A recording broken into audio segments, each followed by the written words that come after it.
Welcome to the Common Good Cafe. This event was sponsored by the Urban Survivors Union, which is Seattle's drug user union. It's super cool. It's about ending the drug war. You should do it because a war on the people doesn't make sense. And that's why I have my wonderful shirt that I'll be modeling, proud to be a drug user, because I am a drug user and I'm very proud of it. We're going to do a talk on Narcan or naloxone, depending on how people know it. So there'll be lots of smarter people than me speaking about it.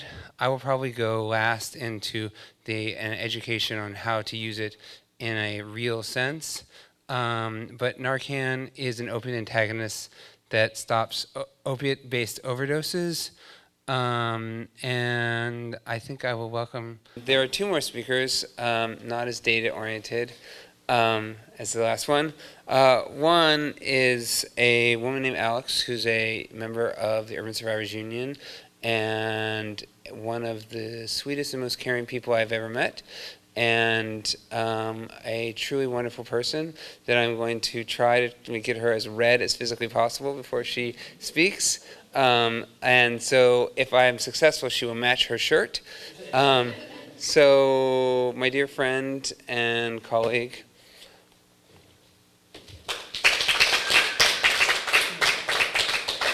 So, just to kind of put a face on naloxone, I've had lots of experiences with overdose. The one that particularly sticks in my mind is the first one. A friend of mine was in the car and he had taken a bunch of benzos, so he was using benzos, and then he did heroin, so polydrug use, and ended up overdosing.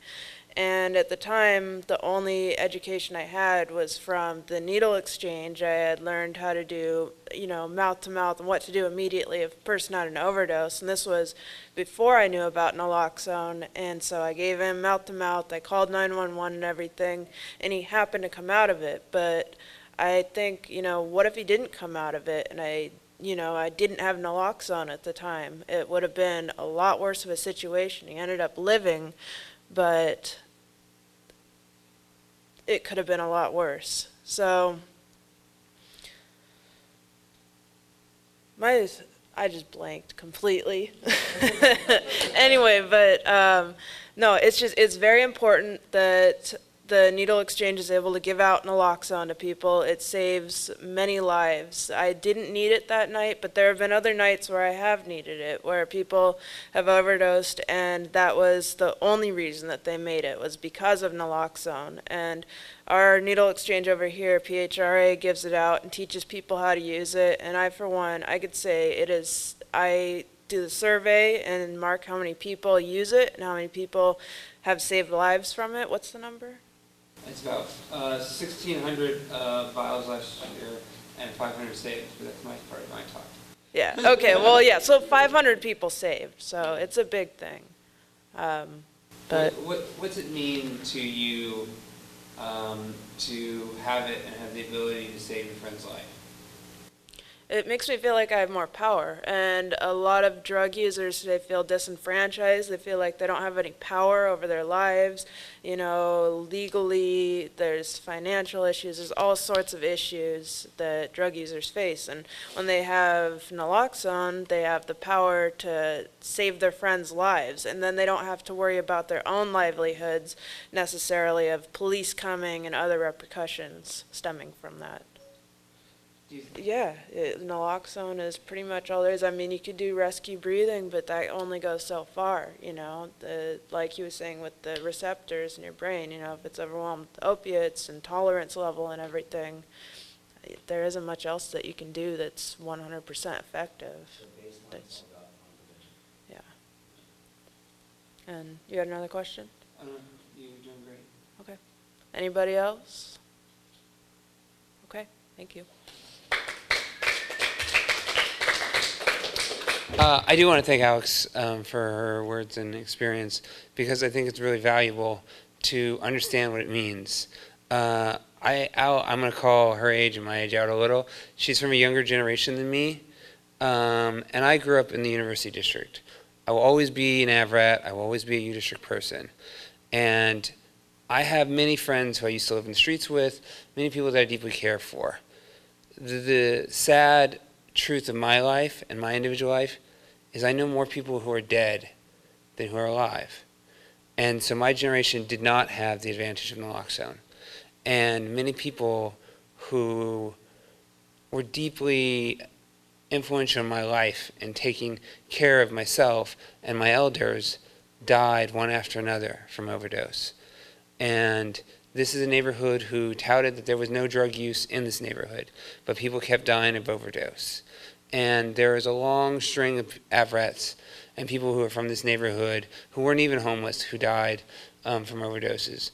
And for me, the moment the naloxone was able to be given out, I couldn't help but cry that another generation would not have to face what my generation faced, that they wouldn't have to close their eyes and think of all the lost souls.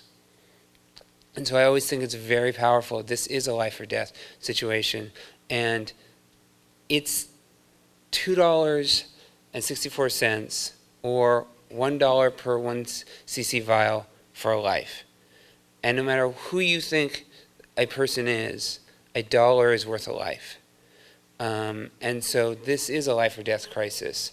And for me, the fight initially was to get it to drug users, because the medical field were abusing drug users.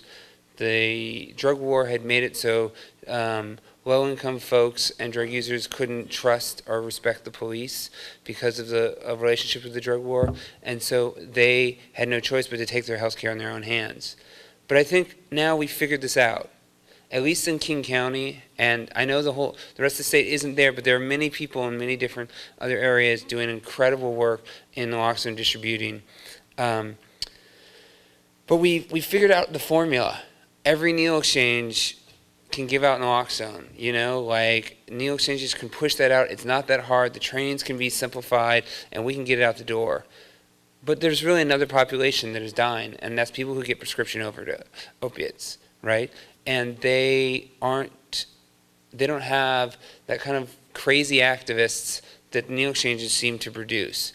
And so I think, and I'm not the one who came up with this, there are many smarter people who came up with this, if we gave naloxone to every person who got prescription opiates, we would have naloxone in every single household in this state.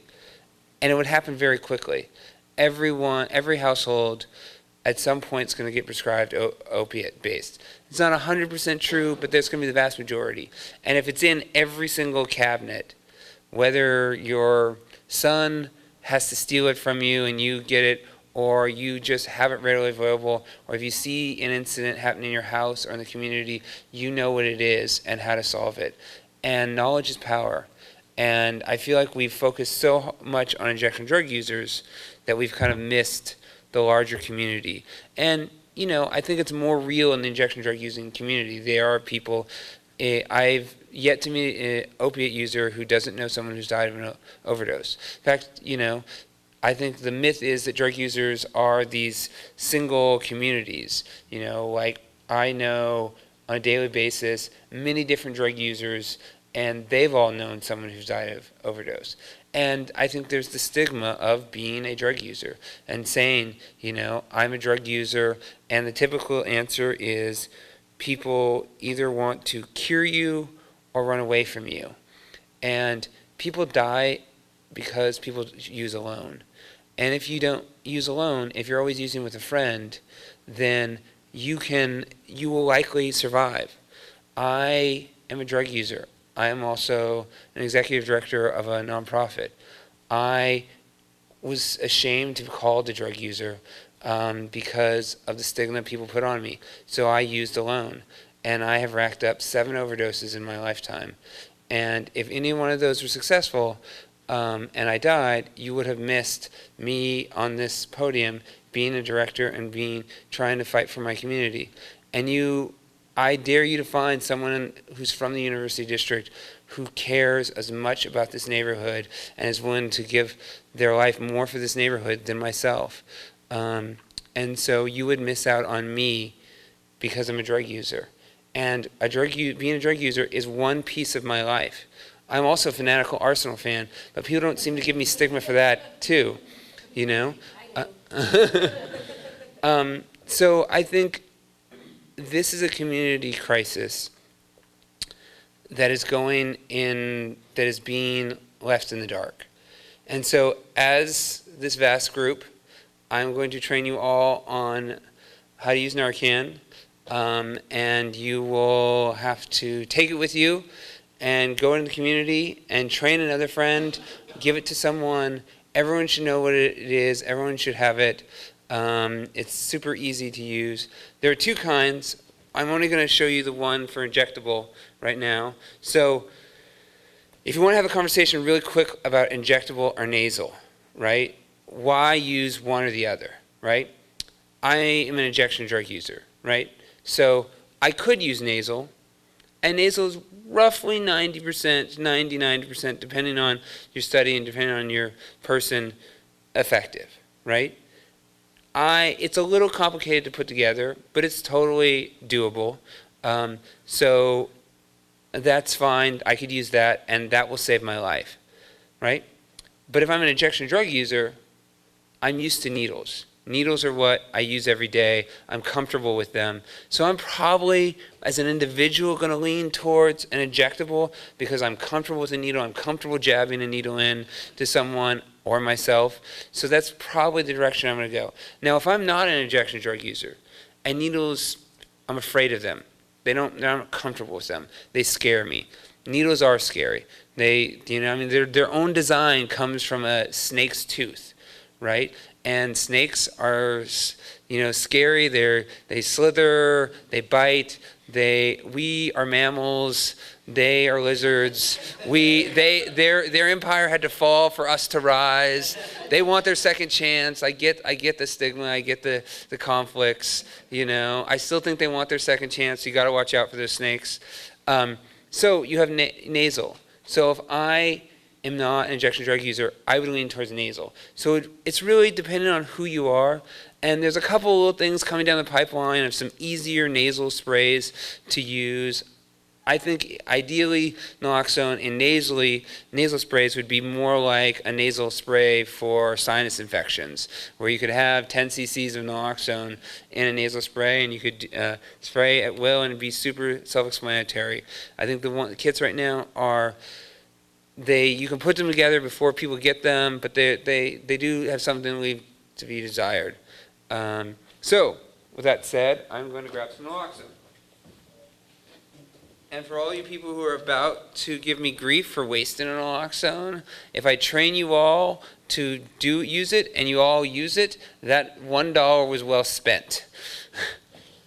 Okay, so what do you have here?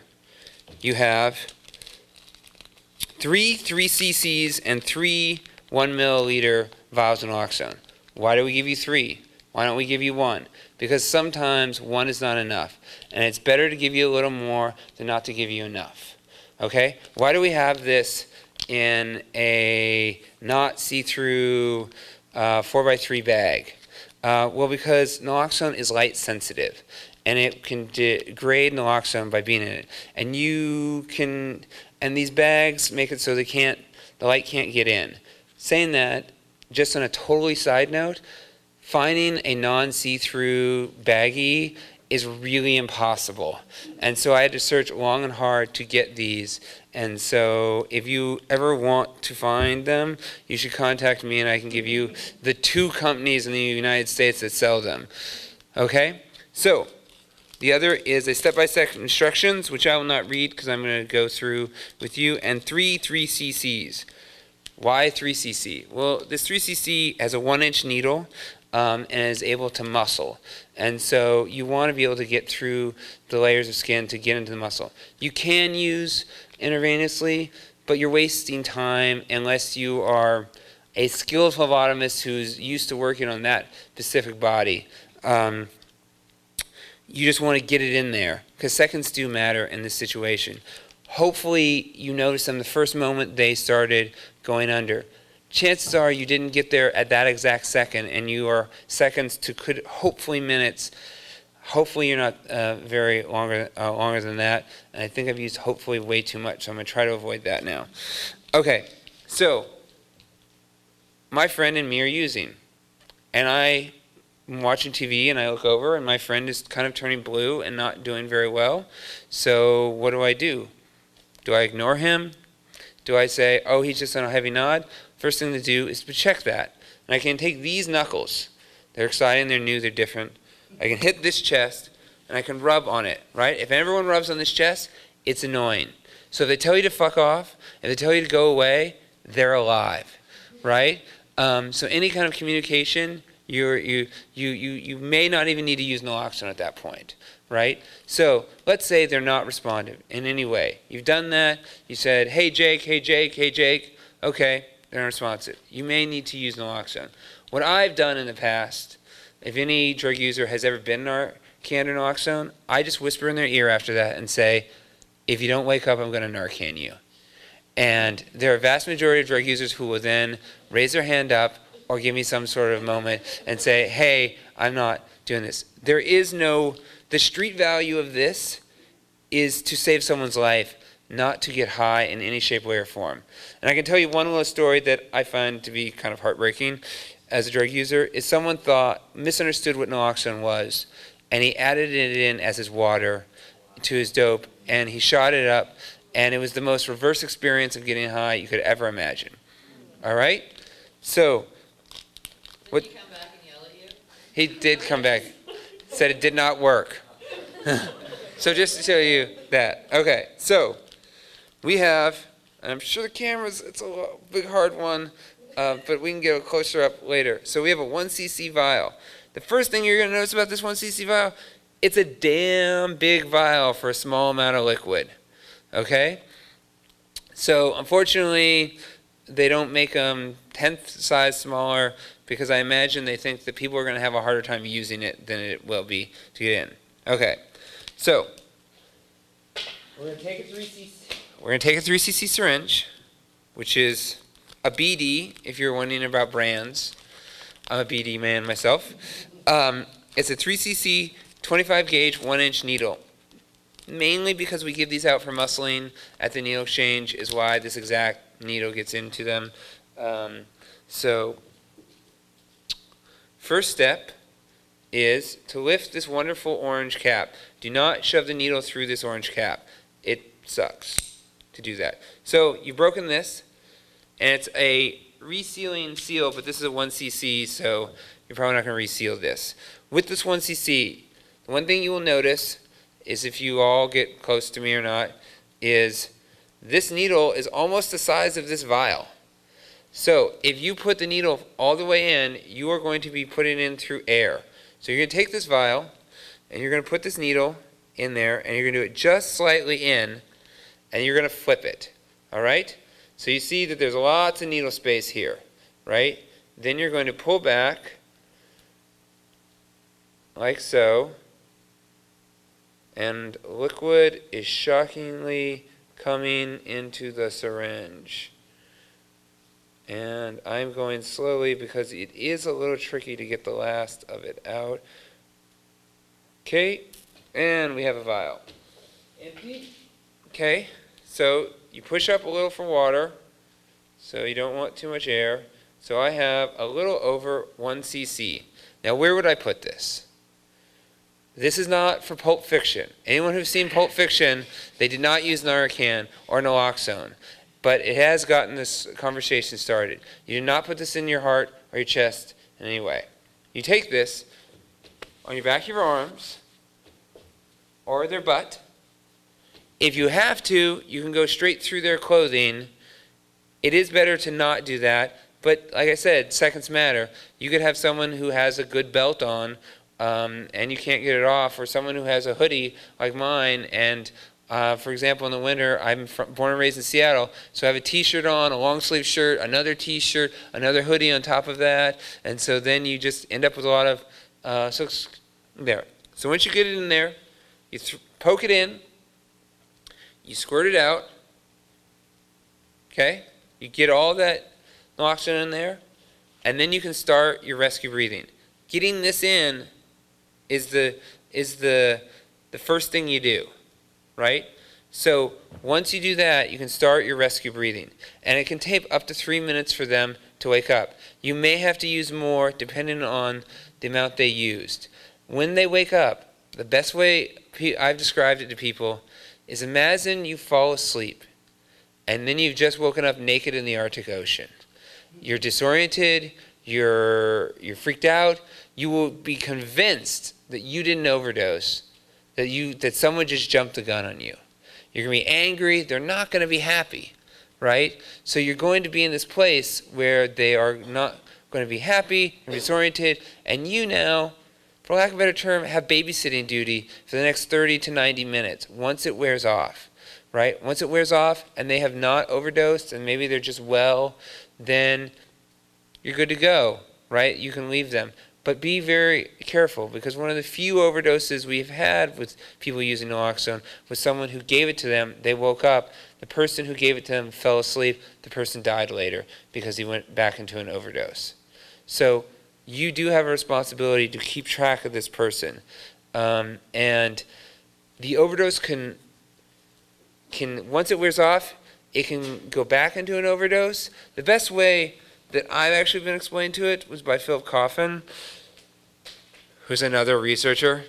And that is, if your opiate receptor is your fist, and opiate grabs a hold of it, and it has a good attachment, and they have a good friendship to it, you know, what happens is Narcan comes around, big fist, knocks it off, grabs a hold of it, says it's mine. Then your body metabolizes it slowly, it dissipates, and as it's dissipating, the opiate receptor is hitting it, trying to figure out a way to get in. Once it's totally absolved, grabs it, now it's back on, and you're no longer sick, right? And you're not going to be sick, if this is your first time ever using opiates, you're not going to be sick. You're just going to, if you're using opiates for pain meds, you're going to be in pain. If you're using opiates for fun, and you don't use them consistently, you're just going to feel like you always do, which probably won't be fun. Does anyone have any questions? Was I long and boring enough to explain that? I can actually do that training in 2 minutes, but I figured I'd do a slower version for you guys. Any questions? What? I did. I was thinking again back to the fact that there's going to be a heartbeat. Is it a rapid heartbeat?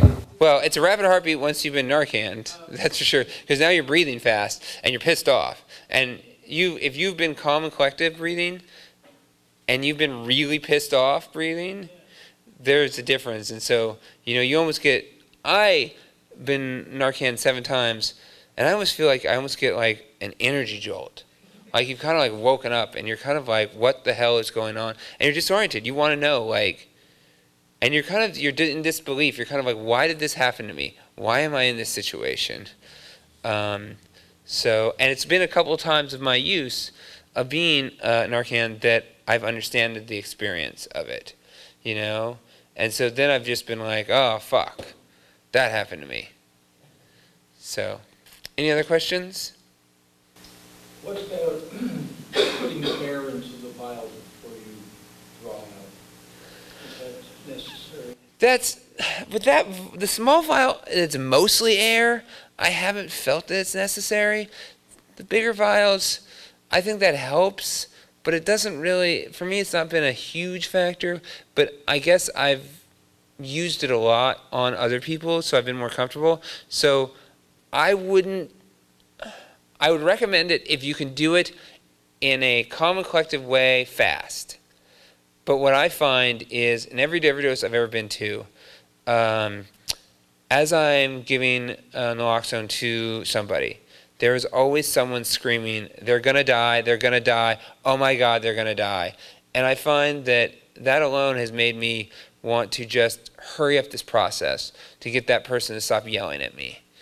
And it's because it's scary. I mean, you've all been calm and collective, and you all are hanging out, and you're all friends, and then someone is dying, and that can be stressful, whether it's a heart attack, an anaphylactic shock, or an overdose. And so you're going to have those panic responses. And not everyone is calm in a crisis. And that's not a bad thing, it's just a fact. And so some people, the EMTs are good in crises because that's what they do for a living, not because they were born good at crises. Any other questions? I would just throw in the mix that a person took benzos or alcohol and opiates and then they go out, it's still worth giving them naloxone.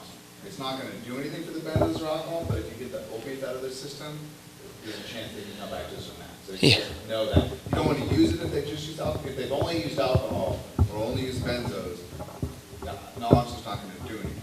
But it's also not going to hurt if they're both on board. So that's a good point. If there's two drugs that you're overdosing on simultaneously, right? Naloxone will only stop the one opiate overdose. It's going to do nothing for the alcohol poisoning, right? But if you are overdosing because of the combination of two, it's taking one out of the equation. Can you address speedballs? What would you like me to address? How fun they are? How exciting they are? How? How if somebody passes out after speedball, they still need Narcan? Yes, because, do you know why? Because they still have opiates in their system, because part of the speedball has opiate-based. And So, it usually lasts a lot longer. yes, so the opiate lasts a long time. So, again, we go back to if there's opiates involved, makes it go away. So if you use whatever term you want to call a drug, right? Here's a good example is pills that they claim to have ecstasy, right? They may have not one piece of ecstasy involved in that pill. It can entirely be meth and opiates mixed together, right? So in that sense, naloxone would stop the overdose because it's not ecstasy. Just because someone sold you ecstasy and said it was ecstasy, the FDA didn't get to approve that it was ecstasy. So you don't actually know. And one of my comments, again, on the drug war is, I would honestly like the FDA to keep track of my drugs than the drug cartels being in track of the safety protocols and the quality control. So, any other questions? And we can have a discussion. There's two wonderful experts that were up here. I'm just the crazy person who has the mic. The other piece of what you said, though, is, of course, the stimulants aren't canceling out. Yeah. Right? Yeah. But the stimulants aren't, again, it's all about opioid receptor. It's all about oxygen. Yeah. And it's all about the opioid receptor. Yeah, so don't shoot your friend up to death after they. Yeah. So. And to be clear, you should only be shooting your friends up with things that they have asked for and are totally okay receiving. Except for naloxone. So, any other questions?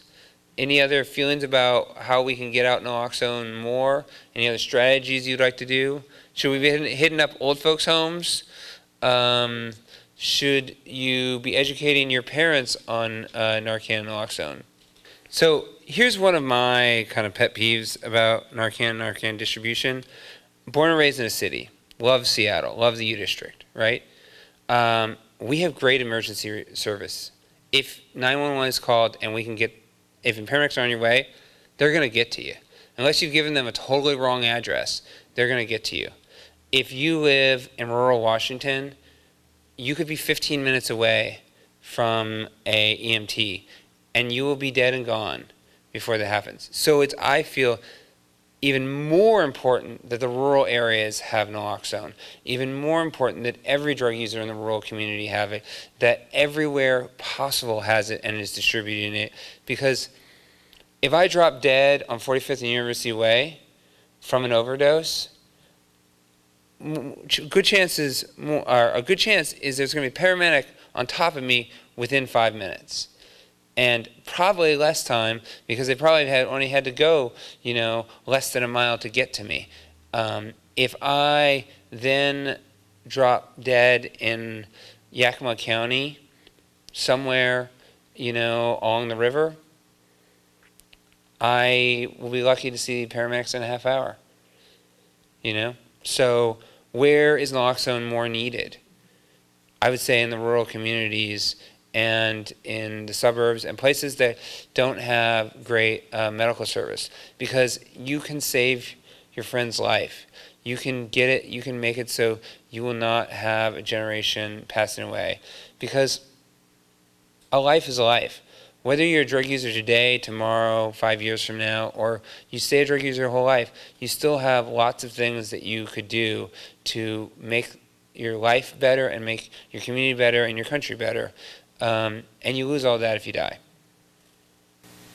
I mean, it makes me think about just like how EpiPens, which is like an epinephrine Yes.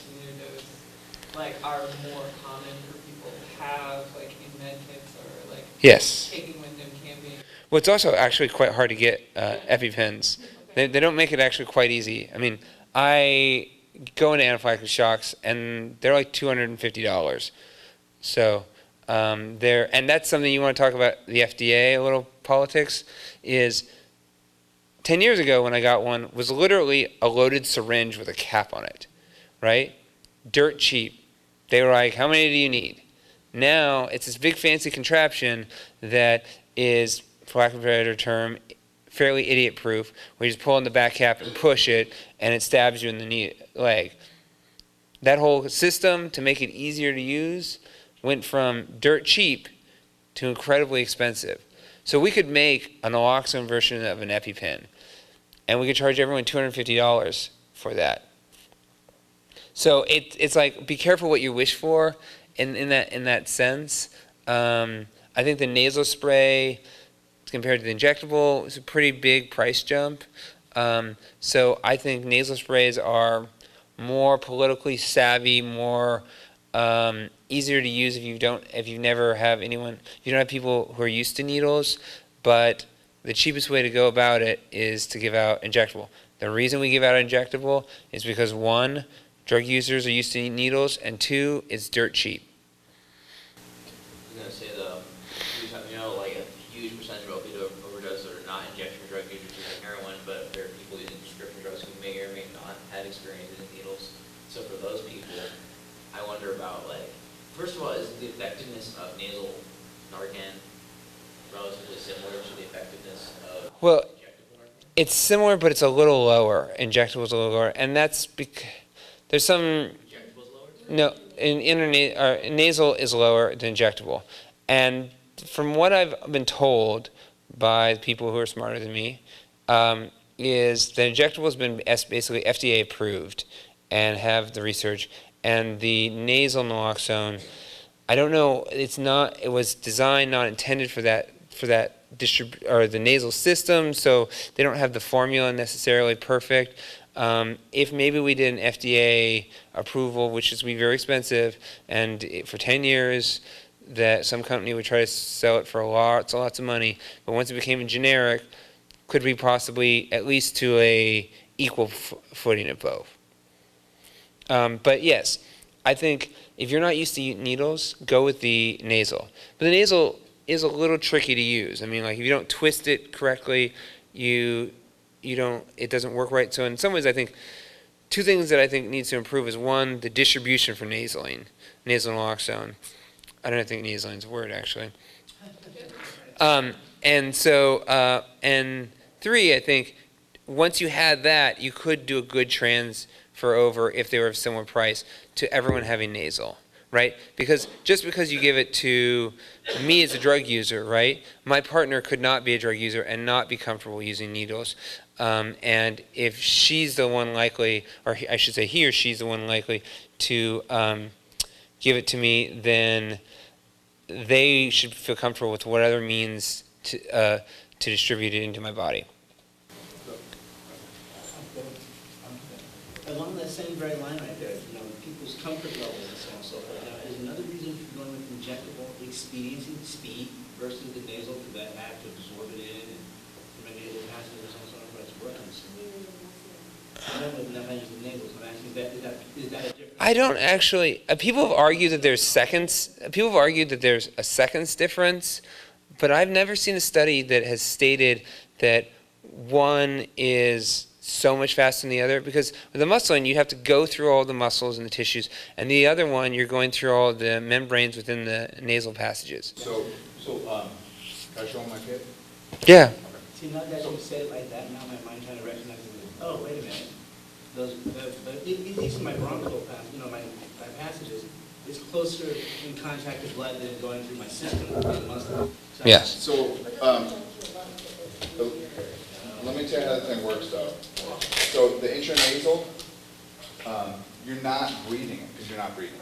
It's going right across the blood-brain membrane into the brain. The reason it works is because of how close it is to your brain, and that's where the opiate receptors are. Okay? So the issue here, so this is my little intranasal pitch, it's pretty beat up and tired. So I just call it the pop, and you take off the stuff, pop the stuff, right? Pop. Like that.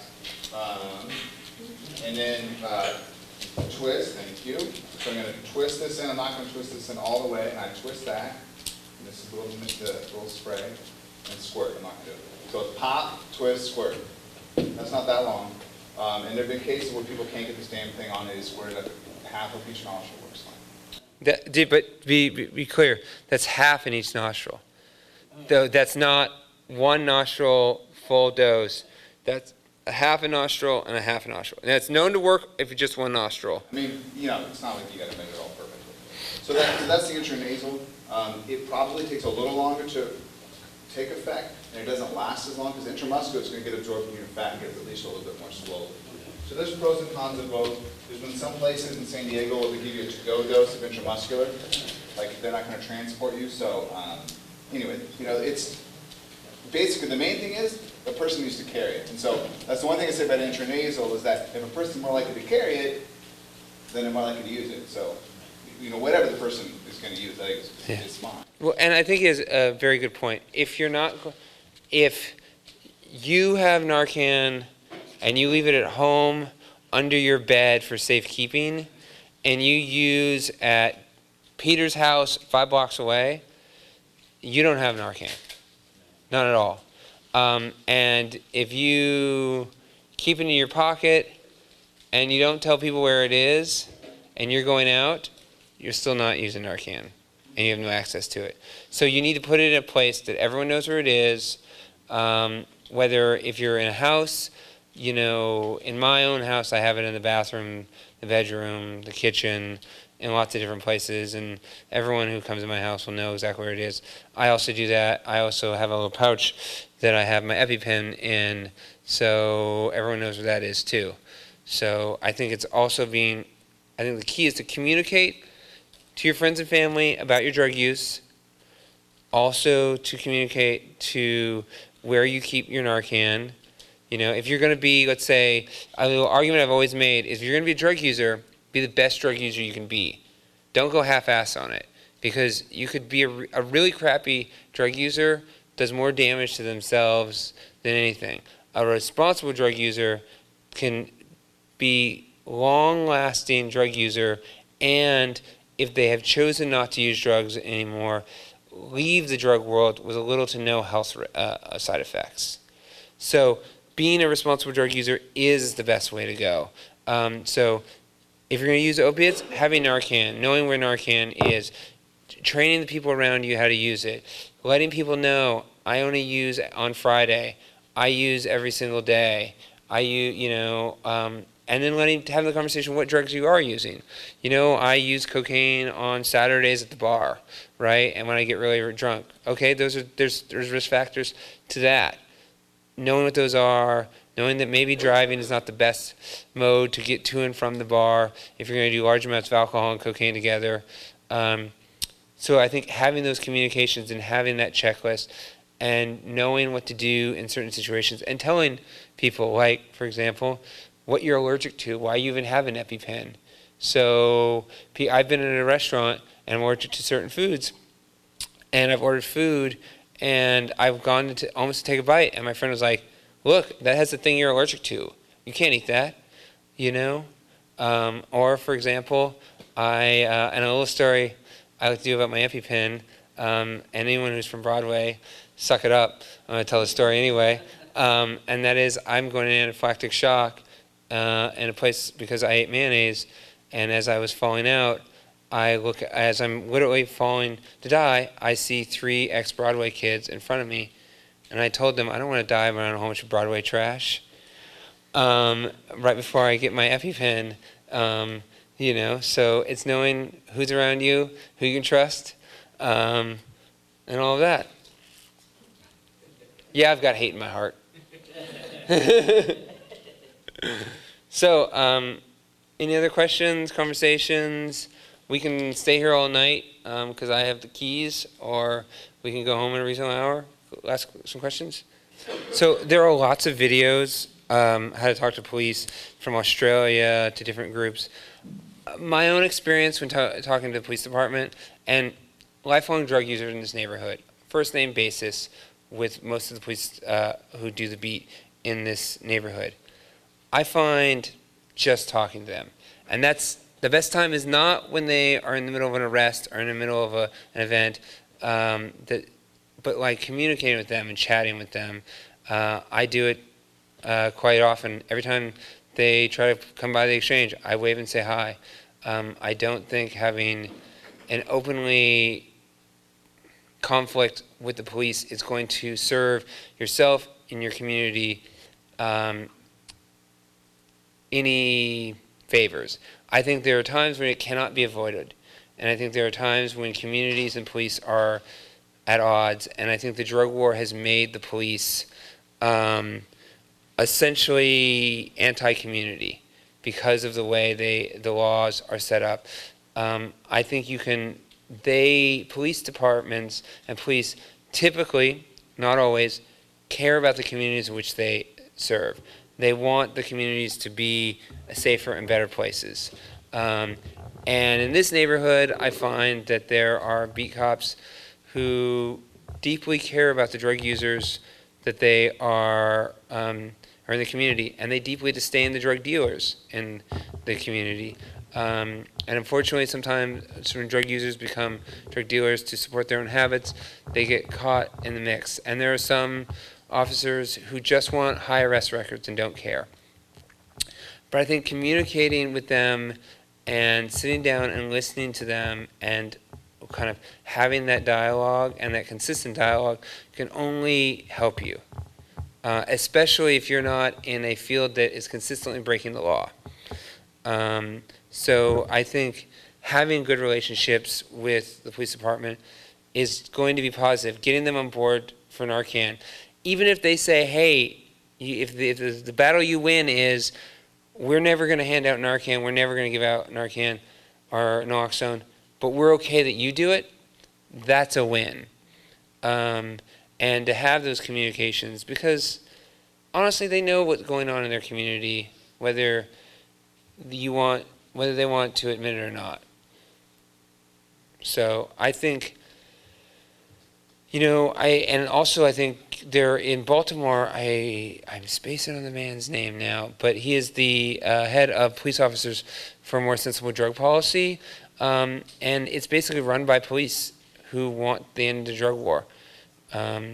So outreaching to them and how to speak to police. And I think the message to really get, if you stop enforcing harassment on drug users, you have a lot more time to go after people who are committing more violent crimes. And communities, as much as they may be annoyed by people standing on their street corners, are deeply fearful of people committing violent acts.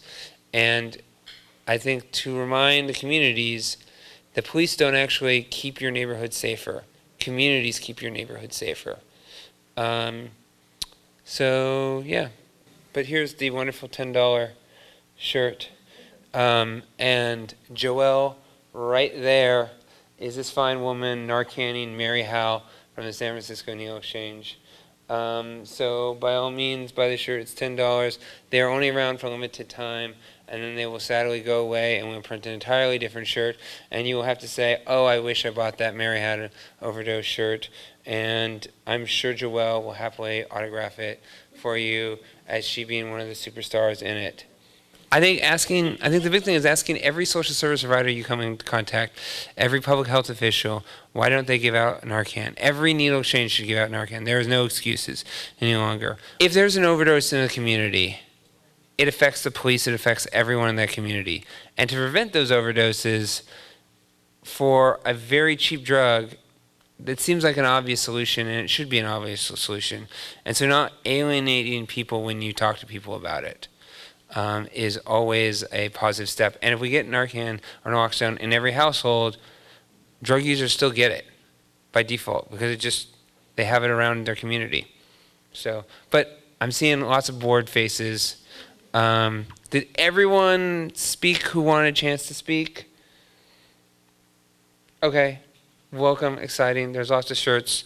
And yeah, thank you so very much.